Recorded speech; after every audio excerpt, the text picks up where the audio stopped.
قرآن مجید کے نام پارے کے حوالے سے کچھ باتیں اللہ تبارک و تعالی اپنی رحمت کا ساتھ ہمیں نصیب فرمائے۔ اس پارے کے شروع میں ہی قوم شعیب علیہ السلام کے سرکش سرداروں کی اس دھمکی کا ذکر ہے کہ جب انہوں نے کہا تھا کہ اے شعیب علیہ السلام ہمارے دین کی طرف پلٹ آؤ ورنہ ہم تمہیں اور تمہارے پیروکاروں کو جلا وطن کر دیں گے، اپنی بستی سے نکال دیں گے۔ شعیب علیہ السلام نے اللہ تعالیٰ سے التجا کی کہ اللہ ہمارے اور ہماری قوم کے درمیان حق کے ساتھ فیصلہ کر دے۔ پھر اللہ تبارک و تعالیٰ نے قوم سمود کی طرح عذاب نازل فرمایا اور اسے دنیا سے ہی مٹا دیا، اس قوم کو، جیسے کہ وہاں کچھ تھا ہی نہیں۔ آیت نمبر 94 جو ہے اسی سورہ اعراف کی، اس کے اندر اللہ تبارک و تعالیٰ نے فرمایا کہ نبی کو جھٹلانے کے بعد فوراً اس قوم کو تباہ نہیں کیا گیا، بلکہ پہلے ان کو سختی اور تکلیف پھر انعام اور اکرام سے آزمایا گیا۔ پہلے تکلیفیں دی گئیں شاید سمجھ جائیں، پھر اللہ نے انعام و اکرام بھی دیے کہ شاید آسانی کے بعد ہی سمجھ جائیں، لیکن جب وہ ہر حال میں کفر پر ڈٹے رہے تو پھر اللہ تعالیٰ نے انہیں تباہ کر دیا۔ بہت سارے لوگ ہیں جو سکھوں میں بھی نیک نہیں ہوتے اور دکھوں میں بھی نیک نہیں ہوتے، تو فرمایا یہی ان کا حال ہوا، آسانیاں بھی دی گئیں، تکالیف بھی، پر وہ اپنے کفر پر ڈٹے رہے۔ آیت نمبر 96 میں اللہ تعالیٰ نے ان ساری باتوں کو بیان کرنے کے بعد ارشاد فرمایا وَلَوْ أَنَّ أَهْلَ الْقُرَىٰ آمَنُوا وَاتَّقَوْا، فرمایا اگر بستیوں والے ایمان لے آتے اور تقوی اختیار کرتے پھر پرا انہیں کیا ملتا؟ فرمایا لَفَتَحْنَا عَلَيْهِمْ، پس ہم ان پر کھول دیتے برکات من السماء والارض، زمین کی برکتیں بھی ان پر کھول دیتے اور آسمان کی برکتیں بھی کھول دیتے اگر وہ ایمان لاتے اور تقوی اختیار کرتے، لیکن انہوں نے سرکشی کی تو پھر اللہ تبارک و تعالیٰ نے انہیں عذاب دیا۔ اس سے اگلی آیات کے اندر اللہ تبارک و تعالیٰ نے ارشاد فرمایا آیت نمبر 103 سے لے کر 129 تک بالتفصیل اللہ تبارک و تعالیٰ نے اس مضمون کو بیان فرمایا کہ حضرت موسیٰ علیہ السلام کی بعثت اور فرعون اور اس کے پیروکاروں کا ذکر۔ موسیٰ علیہ السلام نے ان کو دعوت حق دی اور کہا کہ میں تمہارے پاس واضح نشانیاں لایا ہوں، بنی اسرائیل کو میرے ساتھ بھیج دو۔ فرعون نے معجزات پیش کرنے کے لیے کہا تو حضرت موسیٰ علیہ السلام نے اپنا عصا زمین پہ ڈالا، اپنا عصا، اپنی چھڑی، اپنا ڈنڈا زمین پہ ڈالا تو وہ ایک واضح اژدہا بن گیا۔ پھر حضرت سیدنا موسیٰ علیہ السلام نے اپنا ہاتھ گریبان سے نکالا تو وہ دیکھنے والوں کے لیے روشن ہو گیا، ہاتھ کے اندر نور پیدا ہو گیا، ید بیضا لیے بیٹھے ہیں اپنی آستینوں میں۔ فرعون کے سرداروں نے حق کو قبول کرنے کی بجائے اسے جادو قرار دے دیا اور کہا کہ یہ تمہیں اپنے ملک سے نکالنا چاہتا ہے۔ انہوں نے کہا اس معاملے کو ذرا ڈھیل دو اور جادوگروں کو جمع کرو۔ جادوگر آئے، انہوں نے فرعون سے کہا کہ ہم حضرت موسیٰ کے مقابلے میں جادو تو دکھائیں گے معاذ اللہ، لیکن اگر ہم غالب آ گئے تو پھر ہمارا انعام کیا ہوگا؟ سودا پہلے طے کر رہے ہیں، کیا انعام ملے گا؟ اس نے کہا کہ اگر تم غالب آ گئے تو میں تمہیں اپنا قریبی بنا لوں گا۔ بادشاہوں کا قریبی ہونا بھی تو بڑی بات ہے نا، لوگ بڑے پاپڑ بیلتے ہیں قریبی ہونے کے لیے، اور یہ جو قریبی ہوتے ہیں نا، بالخصوص جو بادشاہوں کے قریبی ہوتے ہیں، بادشاہوں کی تباہی کا سبب بھی یہی لوگ ہی بنتے ہیں۔ یہ ان کو روز خبر دیتے ہیں کہ سب اچھا ہے، سب اچھا ہے، اور دنیا کے زیادہ تر حکمران انہی لوگوں کی وجہ سے تباہ ہوتے ہیں، چونکہ ان کا خود عوام سے رابطہ نہیں رہتا۔ اگر وہ خود عوام کے ساتھ ڈائریکٹ رابطہ کریں تو شاید انہیں اچھی اور صاف ستھری چیزیں سمجھنے کو مل جائیں۔ خیر، جادوگروں نے جب کہا ہمیں کیا دو گے تو اس نے کہا تمہیں قریبی بنا لوں گا۔ جادوگروں نے موسیٰ علیہ السلام سے کہا کہ آپ پہل کریں گے یا ہم پہل کریں؟ تو موسیٰ علیہ السلام نے کہا تم پہل کرو۔ جب جادوگروں نے اپنی رسیاں زمین پہ ڈالیں تو لوگوں کی نگاہوں کو سحر زدہ کر دیا، جادو کر دیا اور انہیں ڈروا دیا۔ انہوں نے کہا یہ تو بڑا جادو لے آئے۔ اللہ تعالیٰ نے حضرت موسیٰ علیہ السلام کو حکم دیا کہ آپ بھی اپنا عصا زمین پہ ڈالیں۔ ان کی رسیاں سانپ بن گئی تھی نا، دراصل وہ سانپ بنی نہیں تھی، لوگوں کی آنکھوں پر جادو ہو گیا تھا، انہیں سانپ نظر آ رہا تھا۔ فرمایا آپ بھی اپنا عصا زمین پہ ڈالیں، وہ عصا سانپ بنا اور جادوگروں کی ساری چیزوں کو نگل ہی گیا۔ ان کی بہت ساری رسیاں سانپ بنی تھی، ان کا ایک ہی عصا سانپ بنا اور سب کو نگل گیا۔ اس طرح کے معجزے کی حقانیت اور جادوگروں کا بطلان ثابت ہوا اور فرعونی رسوا ہو گئے، جادوگر سجدے میں گر گئے اور اللہ پر ایمان لے آئے۔ فرعون نے انہیں دھمکی دی کہ تم میری اجازت کے بغیر ایمان لے آئے ہو، میں تمہارے ہاتھ اور پاؤں مخالف سمت سے کاٹ دوں گا، یعنی الٹا ہاتھ کاٹ دوں گا، سیدھا پیر کاٹ دوں گا، میری بغیر اجازت ایمان لے آئے ہو، اور تمہیں سولی پہ بھی چڑھوا دوں گا۔ انہوں نے کہا کہ ایمان لانے کی پاداش میں تم ہمیں سزا دینا چاہتے ہو؟ پھر انہوں نے اللہ تعالیٰ سے صبر اور استقامت کی دعا کی۔ اس کے بعد فرعون نے بنی اسرائیل کے بیٹوں کو قتل کرنے کی اور بیٹیوں کو زندہ چھوڑنے کا حکم دے دیا۔ موسیٰ علیہ السلام نے قوم کو صبر کی تلقین کی اور کہا کہ نیک انجام اہل تقویٰ کے لیے۔ یہاں ایک لطیف بات ہمارے صوفیاء نے بھی لکھی ہے۔ صوفیاء کہتے ہیں کہ فرعون نے کلمہ نہیں پڑھا پر جادوگر کلمہ پڑھ گئے۔ وہ کس طرح کلمہ پڑھ گئے؟ تو کہنے لگے دراصل انہوں نے آتے ہی حضرت موسیٰ کا ادب بڑا کیا تھا۔ جادوگر حضرت موسیٰ کے مقابلے میں آ کے بھی ان سے کہتے ہیں کہ رسیاں آپ پہلے ڈالیں گے کہ ہم ڈالیں؟ آپ عصا پہلے رکھیں گے کہ ہم رکھیں؟ تو اتنا سا ادب کیا تو رب کریم نے فرمایا جو نبی کا ادب کرے وہ بے ایمان نہیں رہ سکتا، جو نبی کا ادب کرے وہ بے ایمان نہیں رہ سکتا، اور جو نبی کی بے ادبی کرے وہ ایماندار نہیں رہ سکتا۔ ختم ہو گئی بات۔ یہاں ہمارے صوفیاء نے یہ بات لکھی ہے کہ چونکہ انہوں نے آتے ہی کہا تھا کہ آپ پہلے ڈالیں گے یا ہم پہلے ڈالیں، تو حضرت موسیٰ سے انہوں نے پوچھ لیا، نبی کے پوچھے بغیر پہل نہیں کی، تو اللہ نے انہیں ایمان کی دولت عطا کر۔ ایک بات اور ذہن میں رکھیں کہ حضرت موسیٰ کے پاس عصا تھا، اژدہا بن جاتا تھا، لیکن پھر بھی جب فرعون نے حکم دیا کہ بیٹوں کو زندہ رکھو، بیٹیوں کو قتل کرو، تو اس وقت حضرت موسیٰ علیہ السلام نے وہ معجزہ نہیں دکھایا۔ جو مقام صبر ہوتا ہے وہ مقام صبر ہی ہوتا ہے۔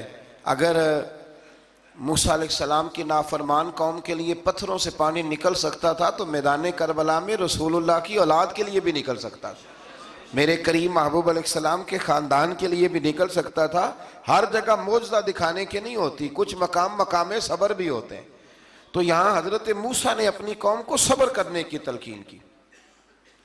پھر آیت نمبر 130 سے لے کر 143 میں بتایا کہ اللہ تعالیٰ نے فرعونیوں پر قحط سالی کا عذاب نازل کیا۔ فرعونیوں کا طریقہ یہ تھا کہ اچھائی کو اپنا کمال گردانتے تھے، کہتے تھے یہ ہماری طرف سے، اور برائی کو معاذ اللہ بدشگونی کے طور پر موسیٰ علیہ السلام کی طرف منسوب کرتے تھے، کہتے تھے معاذ اللہ آپ کی وجہ سے یہ سارا کچھ ہو رہا ہے۔ ہوتے نا، نہیں کہتے ہیں جب سے میں وہاں گیا ہوں تب سے، ہمارے بزرگ ایک لطیفہ بھی سنایا کرتے تھے کہ کسی زمیندار نے نماز پڑھنی شروع کی تھی تو اس کے جانور مرنے شروع ہو گئے۔ اب لوگ سمجھتے ہیں کہ معاذ اللہ شاید یہ کسی بزرگ کے سبب سے ایسا ہے، حالانکہ یہ تو اللہ کی طرف سے آزمائش ہوتی ہے، اس کی حکمتیں ہوتی ہیں۔ اللہ تبارک و تعالیٰ نے ان پر عذاب کیا نازل کیا؟ آیت نمبر 130 اور 143 کا بھی آپ سورہ اعراف کی پڑھیں تو اللہ تعالیٰ نے ان پر ٹڈیوں کا، جموں کا، مینڈکوں کا اور خون کا عذاب نازل کیا۔ یہ کس قسم کا عذاب ہے؟ جمعیں پڑ گئیں، ٹڈیاں آ گئیں، یہ اللہ نے عذاب نازل کیا۔ جب وہ عذاب میں مبتلا ہوئے تو موسیٰ علیہ السلام سے کہا کہ آپ اللہ سے دعا کریں کہ ہم سے یہ عذاب ٹل جائے، اگر ایسا ہوا تو ہم ایمان لے آئیں گے، بنی اسرائیل کو بھی آزاد کر دیں گے۔ لیکن موسیٰ علیہ السلام کی دعا کے نتیجے میں جب عذاب ٹل جانے کے بعد فرعونی پھر اپنے وعدے سے پھر گئے۔ بنو قریظہ والوں نے بھی کئی دفعہ حضور سے وعدے کیے پر اپنے وعدوں پر قائم۔ ایک بات آپ سے یہاں روک کے عرض کر دوں، ہم بھی کئی دفعہ کہتے ہیں ذرا بریک کبھی گاڑی کی نہیں نہ لگتی تو ہم ارادہ کرتے ہیں کہ آج سے ہی نماز شروع کر دینی، ذرا طبیعت زیادہ لیل ہوتی ہے تو ارادہ کرتے ہیں نا کہ بھائی آج کے بعد ہم نے نیک، پھر کیا ہوتا ہے شفا ہو گئی تو چھٹی ہو گئی۔ یہ طریقہ درست نہیں، یہ تو کفار کا طریقہ بیان کیا نا قرآن پاک نے۔ یہاں فرمایا جب اللہ تبارک و تعالیٰ نے انہیں نجات دے دی تو اپنے وعدے سے مکر گئے، تو پھر اللہ تبارک و تعالیٰ نے بنی اسرائیل کو سمندر پار کر کے ایسی قوم کے پاس پہنچا دیا جو بتوں کی پرستش کرتی تھی وہ تو بچ گئے، لیکن فرعونی سارے دریا کے اندر غرق ہو گئے۔ حضرت موسیٰ علیہ السلام سے کہنے لگے کہ ہمارے لیے بھی ایک خدا بنا دیجئے۔ حضرت موسیٰ علیہ السلام نے فرمایا بت پرستی کرنے والے جاہل ہیں۔ یہ بت پرست قوم کے پاس جب گئے نا بنی اسرائیل والے، بت پوجتے ہوئے دیکھا تو کہنے لگے ہمارے لیے بھی سامنے بنا کے رکھ دو۔ فرمایا یہ تو جاہل ہیں، تم انہیں دیکھ کے اثر قبول کر رہے ہو، اور اپنی جاہلیت کے باعث یہ ہلاک ہونے والے بھی ہیں۔ پھر اللہ تعالیٰ نے بنی اسرائیل پر اپنی نعمتوں کا ذکر فرمایا، اور موسیٰ علیہ السلام نے اپنی قوم میں ہارون علیہ السلام کو اپنا جانشین فرمایا اور کوہ طور پر تشریف لے گئے۔ اللہ نے فرمایا وہاں آ جائیں، میں آپ کو تورات عطا کرتا ہوں۔ 40 دن کا یہ عرصہ تھا۔ موسیٰ علیہ السلام نے وہاں پہ جا کے، وہ سارا واقعہ بھی انہی آیات میں ہے کہ حضرت موسیٰ نے عرض کیا تھا کہ رب ارنی، یا اللہ میں تجھے دیکھنا چاہتا ہوں، تو فرمایا لن ترانی، تو نہیں دیکھ سکتا۔ وہ بھی یہاں اللہ نے ذکر فرمایا۔ پھر اللہ تعالیٰ نے اپنی ایک تجلی جب کوہ طور پہ ڈالی تو حضرت موسیٰ علیہ السلام تاب نہ لا سکے اور بے ہوش ہو گئے، اور پہاڑ بھی ریزہ ریزہ ہو گیا۔ اس کا ذکر بھی اللہ نے انہی آیات میں فرمایا۔ آیت نمبر 144 سے 155 تک حضرت موسیٰ علیہ السلام کو رسالت عطا کرنے، کلیم اللہ کا منصب عطا کرنے، تورات عطا کرنے کا ذکر ہے۔ آگے چل کے بتایا کہ جو متکبر لوگ ہیں نا، وہ آیات الہیہ سے منہ پھیرتے ہیں، اور جو لوگ اللہ کی آیات اور قیامت کو جھٹلاتے ہیں ان کے اعمال باطل ہیں۔ پھر موسیٰ علیہ السلام کے کوہ طور پر قیام کے عرصے میں بنی اسرائیل کے زیورات سے بچڑا بنا کر اسے معبود بنانے کا ذکر ہے۔ ان میں ایک جادوگر تھا سامری، سنا ہے سلالہ میں اس کی قبر ہے۔ حضرت موسیٰ کوہ طور پہ چلے گئے تو اس نے پیچھے سے نا سونے کا ایک بچڑا بنا لیا، اس میں سونے کی تاریں اس کے منہ میں لگائیں، ہوا چلتی تھی تو بجتی تھی۔ اتنے کمزور عقیدے کی یہ قوم تھی کہ انہوں نے فٹافٹ ماننا شروع کر لیا، فٹافٹ ماننا، کہنے لگے یہ ٹھیک ہے۔ چنانچہ موسیٰ علیہ السلام جب واپس آئے تو قوم پر غصے اور افسوس کا اظہار فرمایا اور کہا میرے پیچھے تم نے ایسا برا کام کیا۔ انہوں نے تورات کی تختیاں بھی زمین پہ ڈالیں اور اپنے بھائی ہارون علیہ السلام کا سر پکڑ کے اس سے جواب طلبی کی۔ انہوں نے کہا اے میرے ماں جائے، بڑے خوبصورت لفظ ہے قرآن پاک، اے میرے ماں جائے، اے میرے بھائی، قوم نے مجھے بے بس کر دیا اور قریب تھا کہ یہ مجھے قتل بھی کر دیتے۔ اب آپ مجھ پر سختی کر کے دشمنوں کو ہنسنے کا موقع نہ دیں، کبھی بھی دشمنوں کو اپنے اوپر ہنسنے کا موقع نہ دینا چاہیے۔ پھر آیت نمبر 151 میں موسیٰ علیہ السلام کی دعا اور کلمات استغفار کا ذکر ہے۔ آگے چل کے بتایا کہ غصہ ٹھنڈا ہونے پر موسیٰ علیہ السلام نے تورات کی تختیوں کو اٹھایا، جن کی تحریر میں اللہ سے ڈرنے والوں کے لیے ہدایت اور رحمت کی بشارت تھی۔ آیت نمبر 156 سے لے کر 158 تک میں موسیٰ علیہ السلام کی دعا کا ذکر ہے، جس میں انہوں نے اپنی قوم کے لیے اللہ تعالیٰ سے دنیا اور آخرت کی بھلائی مانگی۔ اللہ تعالیٰ نے فرمایا یہ کامل نعمت میں ان لوگوں کو عطا کروں گا جو ایمان کے ساتھ تقوی بھی اختیار کریں گے، یہ انہیں ملے گی نعمت، اور پھر وہ زکوٰۃ دیں گے اور اس عظیم رسول یعنی نبی کریم صلی اللہ تعالی علیہ وآلہ وسلم کی وہ پیروی کریں گے۔ یہ آیت نمبر 158 ہے، یہ سورہ آراف کی۔ چونکہ حضور علیہ السلام کی بڑی عظمتوں کا اللہ کریم نے یہاں ذکر ارشاد فرمایا ہے، اور ایک تفصیل ہے نبی کریم صلی اللہ تعالی علیہ وسلم کی سیرت مبارکہ کی۔ اللہ تبارک و تعالیٰ کبھی توفیق دے، اللہ تعالیٰ کبھی ہمت دے تو ان آیات پر غور کریں تو وہ نعتیں جو قرآن نے بیان کی ہیں حضور کی، وہ بھی بڑی شاندار ہیں۔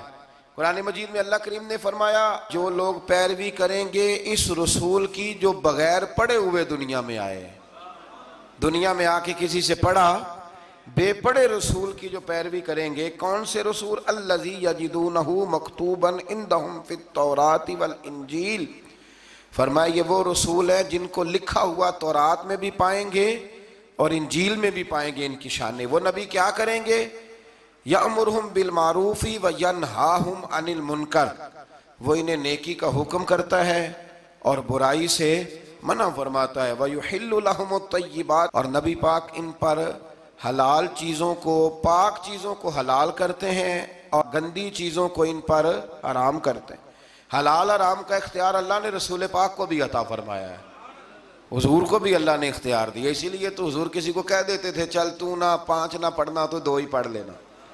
یہ بھی حضور نے فرمایا، ایک بندے نے روزہ توڑ لیا تو فرمایا کھجوریں مجھ سے لے جا اور گھر جا کے کھا لے، روزہ بھی تو نہیں توڑا ہے تحفہ مجھ سے لے جا، گھر جا کے کھا، تیرا کفارہ ادا ہو جائے۔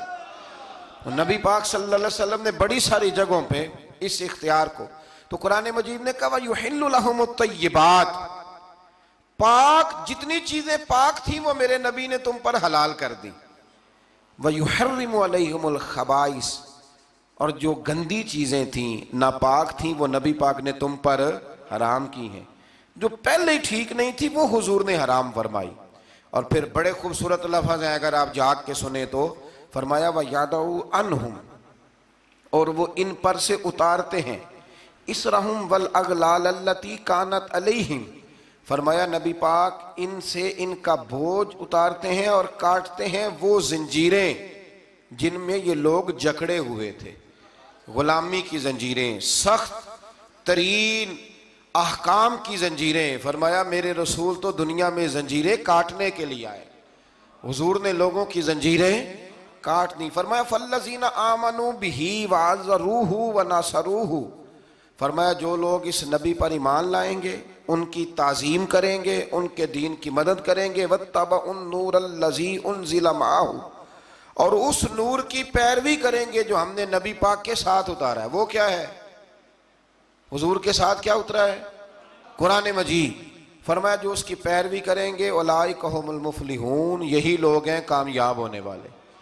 اور اگلی آیت میں فرمایا محبوب آپ کہہ دیں، آج پھر کھل کے اعلان کر دیں، کیا کہا قل یا ایھا الناس انی رسول اللہ الیکم جمیعا، فرمایا لوگوں کو بتا دیں کہ میں ایک قبیلے کا، ایک گروہ کا، ایک ملک کا نہیں، میں سارے انسانوں کا رسول بن کے آیا ہوں، تمام انسانوں کی طرف۔ اور حضور نے اعلان فرمایا، خود بخاری کا لفظ ہے، فرمایا ارسلت الی الخلق، فرمایا میں صرف انسانوں کا نہیں، جس کو اللہ نے پیدا کیا ہے میں ان سب کا رسول بن کے دنیا میں آیا، سب کا رسول بن کے میں دنیا میں آیا ہوں۔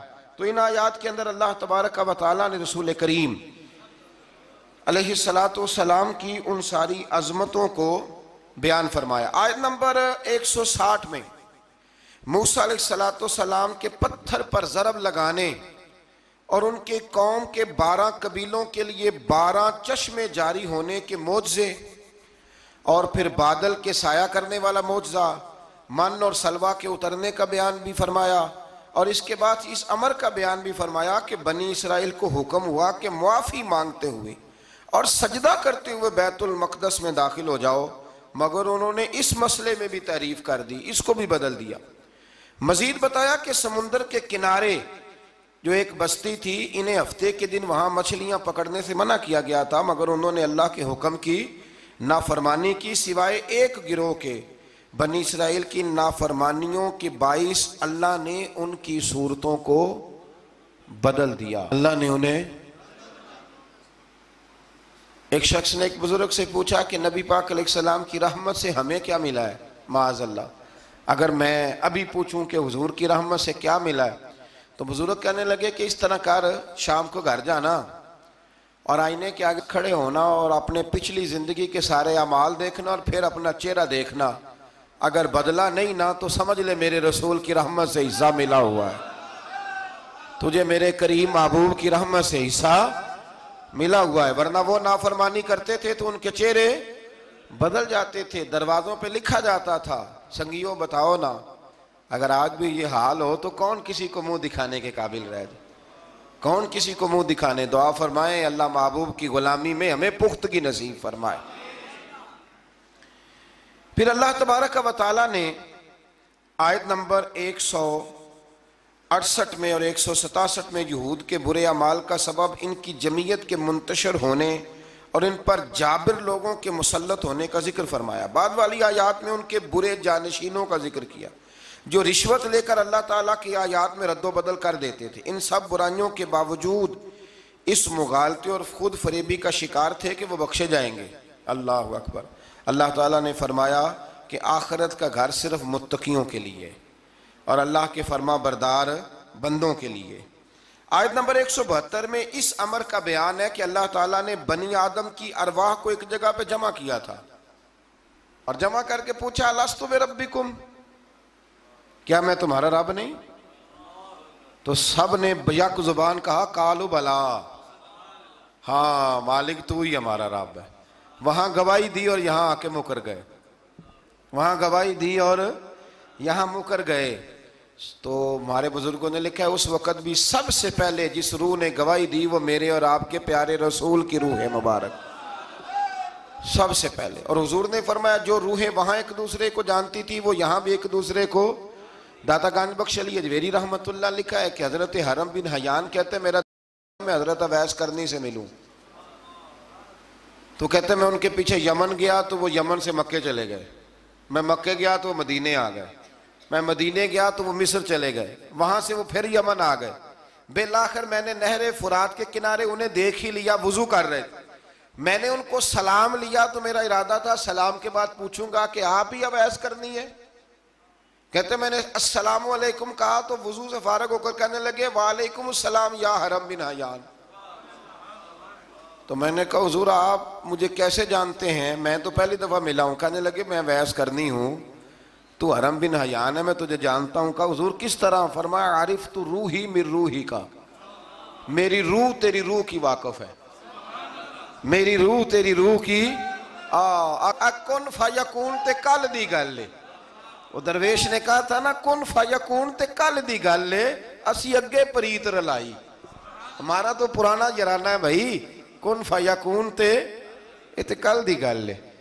اللہ تبارک و تعالیٰ سمجھنے کی توفیق عطا فرمائے۔ یہاں بڑے لطیف نقطے ہیں، بڑی باتیں ہیں، پر انشاءاللہ تعالیٰ کسی وقت کریں گے۔ اس آیت پہ بڑا کچھ لکھا ہے ہمارے بزرگوں نے اور کمال کر دیا جس نے جو لکھا۔ بہرحال پھر آگے چل کے اللہ تعالیٰ نے ارشاد فرمایا آیت نمبر 175 میں بغیر نام لیے ایک شخص کا ذکر فرمایا۔ بعض بزرگوں نے کہا وہ بلم بن بورا ہے، اور بعض نے کہا امیہ بن خلف ہے، اور بعض نے کہا ابو عامر فاسق ہے۔ ان تینوں میں سے ایک برائی ان تینوں میں مشترک تھی، تینوں میں وہ جرم پایا جاتا تھا، وہ یہ تھا کہ ان کے پاس علم بھی تھا، زہد اور ریاضت بھی تھی بلم بن بورا کے پاس، لیکن حضرت موسیٰ کے حسد کی وجہ سے تباہ ہو گیا۔ اسی طرح امیہ اور ابو عامر نبی پاک علیہ السلام کے حسد کی وجہ سے تباہ ہو گئے۔ کچھ لوگ صرف حسد کی وجہ سے ہی، پتہ ہے آپ کو، کچھ لوگ حسد کی وجہ سے تباہ ہو جاتے ہیں۔ ایک بادشاہ بڑا کنجوس تھا، تو اس کے سامنے ایک شخص اکثر آیا کرتا تھا، تو کسی نے اس سے کہا کہ بادشاہ سے انعام وصول کرو۔ اس نے کہا یہ بڑا کنجوس ہے، پر چلو اللہ نے مجھے بھی بڑا ذہن دیا، انعام لے ہی لیتے ہیں۔ تو کہنے لگا بادشاہ کا بھی انعام ہی دے دیا کر۔ بادشاہ کہنے لگا پہلے میرے سوال کا جواب دے پھر انعام دوں گا۔ اس نے سوال ہی ایسا سخت پوچھنا تھا کہ انعام بنے ہی نہ۔ حضرت رومی نے لکھا ہے کہ بادشاہ سلامت پوچھو سوال۔ تو بادشاہ کہنے لگا یہ میرے ہاتھ کی ہتھیلیاں، ان میں بال کیوں نہیں؟ پشت پہ ہے تو ہتھیلی پہ کیوں نہیں؟ اس نے بھی پھر کمال ہی جواب دیا، کہنے لگا آپ سخی بڑے ہیں، وہ دے دے کے نا بال سارے گھس گئے ہیں، وہ دے دے کے گھس گئے ہیں۔ بادشاہ کو بڑا ہی غصہ آیا، پتا تو اسے تھا نا میں کنجوس ہوں، بڑا غصہ آیا کہ تو سخی بڑا ہے تو دے دے کے تیرے ہاتھوں کے بال۔ غصے سے کے ساتھ کہنے لگا تو تیرے ہاتھوں میں کیوں نہیں بال؟ کہنے لگا بادشاہ تو نے دیا بڑا ہے تو میں نے لیا بڑا ہے، تیرے دے دے کے گھس گئے ہیں تو میرے لے لے کے گھس گئے ہیں۔ تو اس کو اور غصہ آیا، کہنے لگا تو یہ جو سارے بیٹھے ہیں یہ دربار میں ادھر بھی تو ان کے ہاتھوں پہ بال کیوں نہیں؟ کہنے لگا بادشاہ تو دیتا رہتا ہے میں لیتا رہتا ہوں تو یہ ہاتھ ملتے رہتے ہیں، ان کے مال مال کے گھس گئے ہیں۔ تو بادشاہ کہنے لگا بھائی بندہ تو سیانا ہے، تجھے کچھ نہ کچھ دینا ہی پڑے گا۔ تو اس نے دیا اسے۔ تو کچھ لوگوں کے نا مال مال کے ہی اللہ دیتا ہے نوازتا ہے، پر ان کے حسد کر کر کے یہ ہاتھ گھس جاتے ہیں، بیٹھ کے نا پروگرام بناتے رہتے ہیں، اس نے ایسا کیا اس لیے آگے نکل گیا، اس نے یہ کیا۔ ایک صاحب مجھے ایک شخص کے بارے میں خبر دینے لگا، کہنے لگا وہ فلانا کیا، پھر اس نے ایسا کیا، تو پھر وہ جیک لگا، پھر وہ سیاست کی تو آگے نکل گیا۔ میں کہ پتا تھے تینوں میں سارا ہی سی تھے، تم ہی لا لینا سی، کیونکہ تم بڑی باریک خبر دے رہا ہے کہ یہاں سے اس نے ایسے کیا تو پھر اس طرح کر کے اس نے ایسے کیا۔ ایسا نہیں ہوتا، جڑیاں گڈیاں آپ ہی اڈیاں، او نہ چڑھن اونچائیاں، او خی گڈیاں اچیاں اڈیاں جڑیاں سائیاں آپ چڑھائیاں۔ یہ سمجھ لو وَتُعِزُّ مَن تَشَاءُ وَتُذِلُّ مَن تَشَاءُ بِيَدِكَ الْخَيْرُ، اس لیے یہ الجھن نہ کریں۔ تو حسد کی وجہ سے یہ لوگ پیچھے رہ گئے، اللہ تعالیٰ ہمیں حسد سے محفوظ فرمائے۔ آیت نمبر 179 میں اللہ تعالیٰ کی نعمت عقل کو قبولیت ہدایت کے لیے استعمال نہ کرنے والوں کو چوپایوں سے بدتر قرار دیا گیا۔ جو عقل اور شعور رکھنے کے باوجود استعمال نہیں کرتے، فرمایا جانوروں سے برے ہیں، ان کے دل ہیں مگر وہ حق کے دلائل کو سمجھتے نہیں۔ رب فرماتا ہے ان کے پاس آنکھیں ہیں پر آیات الہی کو دیکھتے نہیں، ان کے پاس کان ہیں پر دعوت حق کو سنتے۔ آیت نمبر 180 میں اللہ تعالیٰ کی اسماء حسنہ کے ساتھ پکارنے کا ذکر ہے کہ رب کو پیارے پیارے ناموں کے ساتھ پکارا کرو، رحمان کہہ کے پکارو، رحیم کہہ کے پکارو، ستار اور غفار کہہ کے پکارو۔ اللہ اکبر۔ آیت نمبر 186 سے 188 میں منکرین کے قیامت کے بارے میں پوچھنے اور قیامت کے اچانک آنے کا ذکر ہے۔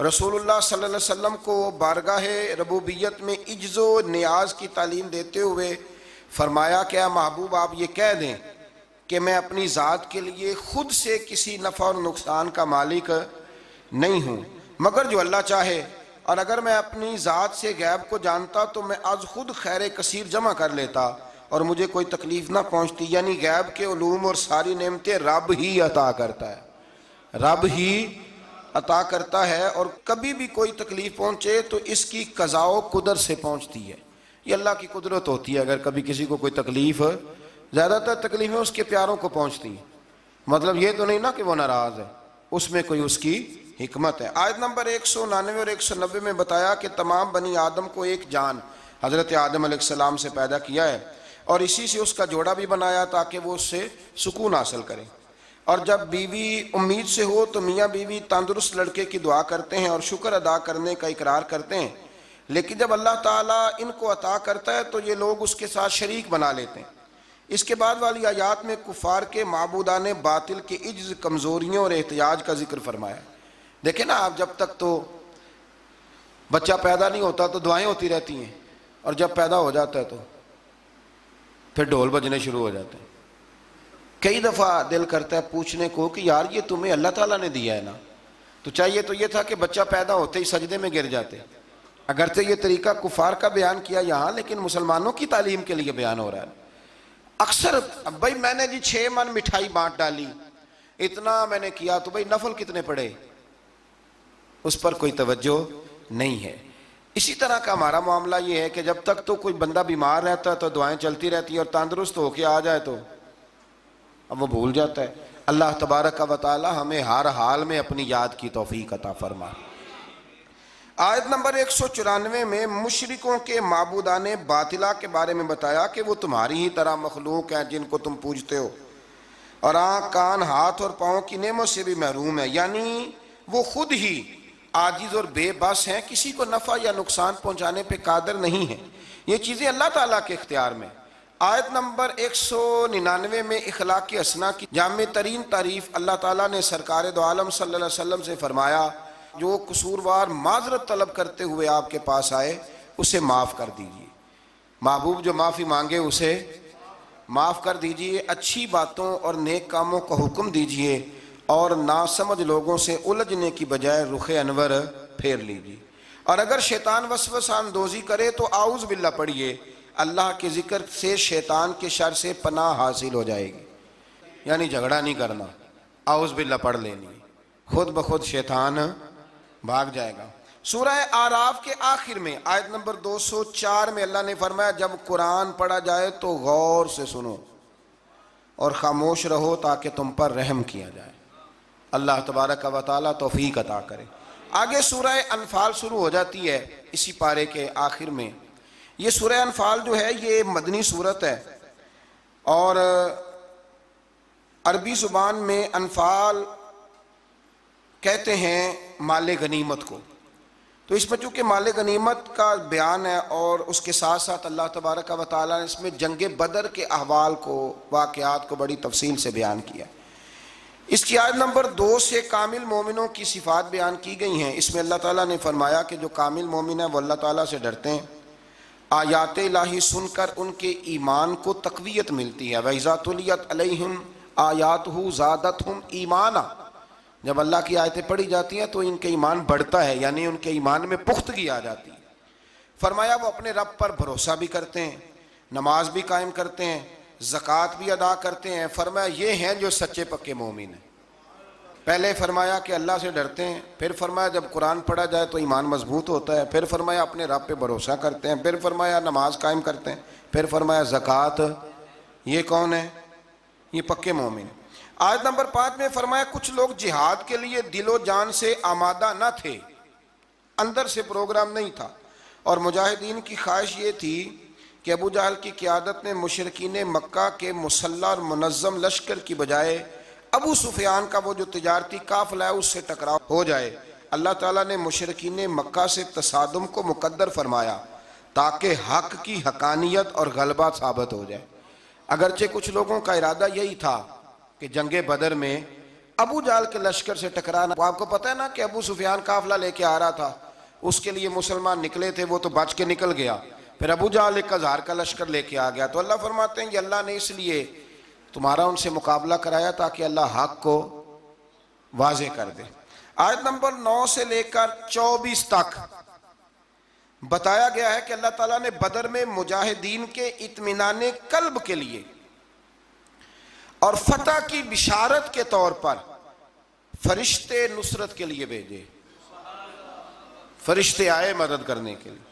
میدان بدر میں سخت زمین اور پانی کے چشموں پر کفار کے پاس تھے، اور نرم زمین جس پر چلنا دشوار تھا مسلمانوں کے پاس تھی، اور پانی کی بھی قلت تھی، جس کی وجہ سے مسلمانوں کے دلوں میں طرح طرح کے وہم پیدا ہوتے تھے۔ اللہ تعالیٰ نے بارش برسائی، مسلمانوں نے وافر پانی جمع کر لیا، اور ان کی شرعی اور طبی ضروریات بھی پوری ہوئی۔ شرعی ضرورت کون سی ہوتی ہے جی؟ پانی کی، وضو کرنا، غسل کرنا، یہ کون سی ضرورت ہے؟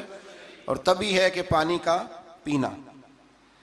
اور دلوں کو بھی اطمینان ملا کہ اللہ نے بارش عطا کر دی۔ اللہ تعالیٰ نے میدان جہاد میں پسپائی اختیار کرنے والوں کو اپنے غضب کا حقدار قرار دیا۔ میدان بدر میں رسول اللہ صلی اللہ علیہ وسلم نے مٹھی میں ریت لے کر کافروں کی جانب پھینکی، یہ مٹھی میں پکڑ کے حضور نے پھینکی تو فرمایا یہ لوگ رسوا ہو جائیں، یہ ریت ان کی آنکھوں میں جا پڑی۔ اللہ تعالیٰ نے فرمایا کہ اے رسول صلی اللہ علیہ وسلم، وہ خاک آپ نے نہیں پھینکی بلکہ وہ تو اللہ نے پھینکی ہے۔ جس وقت آپ نے پھینکی تھی لیکن در حقیقت وہ اللہ نے پھینکی۔ کہا محبوبہ تو نے نہیں پھینکی، وہ میں نے پھینکی ہے، اس لیے کہ ہاتھ تھیرے تھے، طاقتیں خدائی تھی، طاقتیں خدائی تھی۔ تو اس طرح اگر حضور کسی کی مدد کرتے ہیں، مشکل کشائی فرماتے ہیں، تو دراصل وہ کون کر رہا ہے؟ اللہ۔ اللہ تعالیٰ نے بدر کو فیصلہ کن جنگ قرار دیا اور مسلمانوں سے فرمایا اے ایمان والو، اللہ اور اس کے رسول کے بلانے پر فوراً حاضر ہو جایا کرو جب رسول تمہیں اس چیز کی طرف بلائیں جو تمہارے لیے حیات آفری ہے۔ یہ آیت نمبر آپ جا کے ملاحظہ کیجئے گا 24، اور پھر اس کی تفسیر جس نے بھی لکھی ہے نا وہ پڑھ لیجئے گا، اتنا وقت نہیں کہ میں تفسیر میں جاؤں۔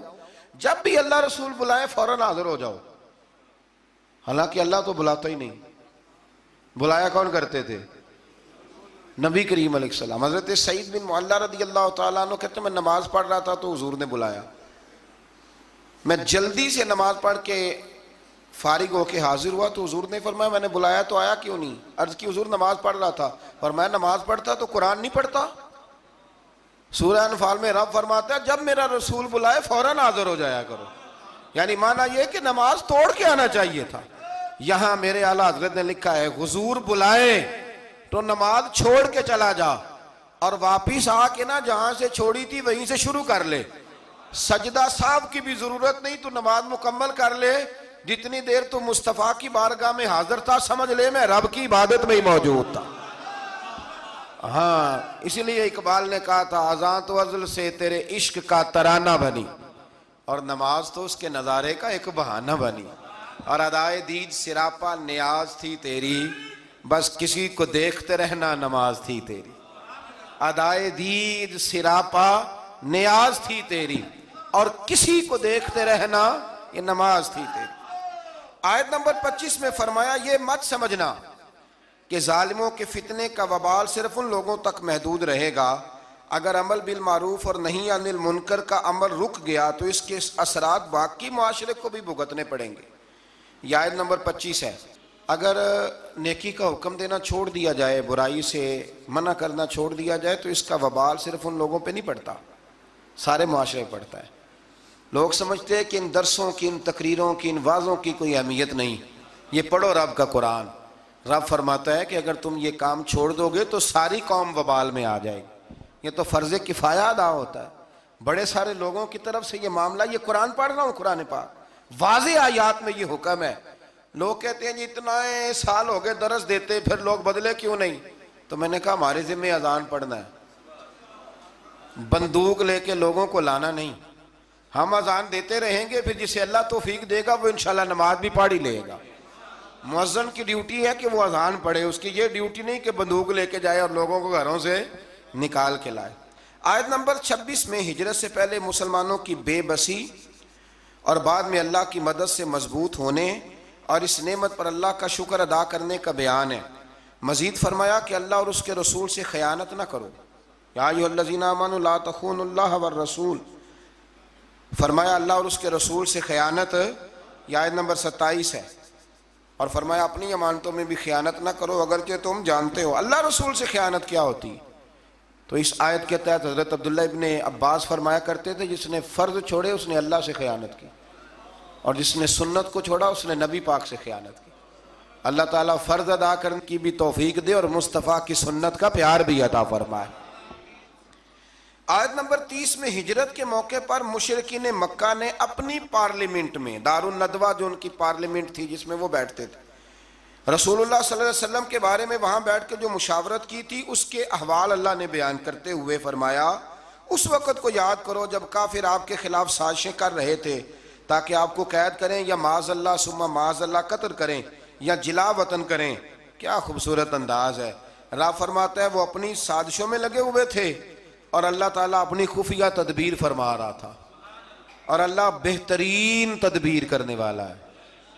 کہتے ہیں جی وہ میرے خلاف سازشیں کر رہے ہیں، میں نے کہا چھوڑ، تو رب کی مدد حاصل کر، اللہ بہترین تدبیر کرنے والا ہے۔ آیت نمبر 32 سے 35 میں فرمایا کفار مکہ اپنی سرکشی کی وجہ سے اس طرح کے مطالبات کرتے تھے کہ اگر آپ کے پاس یہ قرآن حق ہے تو اللہ سے دعا کیجئے کہ ہم پر آسمان سے پتھر برسائے یا ہمیں دردناک عذاب دے۔ یہ وہ کہا کرتے تھے، مگر اللہ نے فرمایا کیا محبوب جب تک آپ ان میں موجود ہیں اللہ انہیں عذاب نہیں دے گا۔ حد ہو گئی، جب تک آپ موجود ہیں اللہ عذاب۔ اور ایک جملہ اور سن لیں، میرا تو ایمان ہے کہ جب تک گنبد خضرا موجود ہے، جب تک گنبد خضرا موجود، اس دھرتی پہ عذاب۔ یہ دنیا ایک سمندر ہے مگر ساحل مدینہ ہے، یہ دنیا جل کے بجھ جاتی مگر حائل مدینہ ہے، یہ دنیا جل کے بجھ جاتی مگر یہ زمین پہ مدینہ ہے۔ اسی لیے تو ہر جگہ سبزہ اگتا ہے، ورنہ جو ہم کام کرتے ہیں وہ تو جل کے مرنے والے ہیں۔ تو فرمایا محبوب جب تک آپ موجود ہیں اللہ عذاب۔ او سجنوں ادھر آنکھیں کھول کے سننا، اگر حضور موجود ہوں، اگر حضور موجود ہوں تو رب کافر کو عذاب نہیں دیتا تو محمد عربی کے غلاموں کو کیوں عذاب دے گا؟ جب ان کے دشمنوں کو عذاب نہیں دیتا ان کے ہوتے ہوئے۔ اسی لیے حضرت انس بن مالک نے پوچھ لیا تھا یا رسول اللہ قیامت والے دن کہاں تلاش کروں؟ موٹی بات ہی کر دی، ترمذی میں موجود ہے۔ حضور نے نہیں فرمایا کہ چل نماز روزہ سیدھا کر، مجھے ڈھونڈ کے کیا کرے گا؟ حضور کہاں تلاش کروں؟ فرمایا حوض کوثر پہ آ جانا، امتیوں کو میں جام پلا رہا ہوں گا۔ حضور وہاں ملاقات نہ ہوئی، فرمایا میزان عمل پہ آ جانا، اعمال تول رہے ہوں گے میں دعائیں کر رہا ہوں گا۔ حضور وہاں ملاقات نہ ہوئی، فرمایا پل صراط پہ آ جانا، امت گزر رہی ہوگی میں دعائیں کر رہا ہوں گا۔ اور بریلی کے امام کہنے لگے پھر ہمیں کیا پریشانی ہے پل سے گزرنے کی؟ فرمانے لگے رضا اب پل سے وجد کرتے گزریے کہ ہے رب سلم صدائے محمد، کیونکہ خدا کی رضا چاہتے ہیں دو عالم، خدا چاہتا ہے رضائے محمد صلی اللہ علیہ وسلم۔ پھر اللہ تبارک و تعالیٰ نے فرمایا اور جب تک وہ استغفار کر رہے ہیں تو بھی اللہ تعالیٰ ان کو عذاب نہیں دے گا۔ پھر فرمایا بیت اللہ کے پاس مشرکوں کی نماز آخر ہے کیا؟ سیٹیاں اور تالیاں بجانے کی صورت میں تھی۔ اور آگے چل کے مقصد جہاد بیان فرمایا اور ان سے جنگ کرتے رہو حتیٰ کہ کفر کا غلبہ نہ رہے اور پورا دین اللہ کے لیے ہو جائے۔ اور فرمایا اللہ کے رستے سے روکنے کے لیے خرچ کرنے والوں کا ہاتھ، جو لوگوں کو روکتے ہیں اللہ کے رستے میں خرچ کرنے سے، فرمایا ان کے ہاتھ حسرت کے سوا، پچھتاوے کے سوا کوئی اور چیز نہیں ہے، خود خرچ کرتے نہیں اور لوگوں کو بھی روکتے ہیں۔ اور فرمایا جہاد کرتے رہو جب تک کہ اللہ کا دین غالب نہ آ جائے۔ لفظ جہاد سے بڑی دقت ہوتی ہے کچھ لوگوں کو، اور ہمارے حکمرانوں نے تو قسم اٹھا لیا کہ یہ لفظ اپنی زبان سے ادا نہیں کرنا، حالانکہ قرآن کی 20 آیات ہیں جن میں جہاد کا حکم دیا گیا۔ جہاد کا معنی کیا ہے کہ دنیا سے ظلم کو، جبر کو، کفر کو ختم کیا جائے اور رسول کریم کے امن والا جھنڈا پوری دنیا پہ لہرا دیا جائے۔ اللہ کریم ہمیں اس کی توفیق عطا فرمائے۔ آخر دعوانا الحمدللہ۔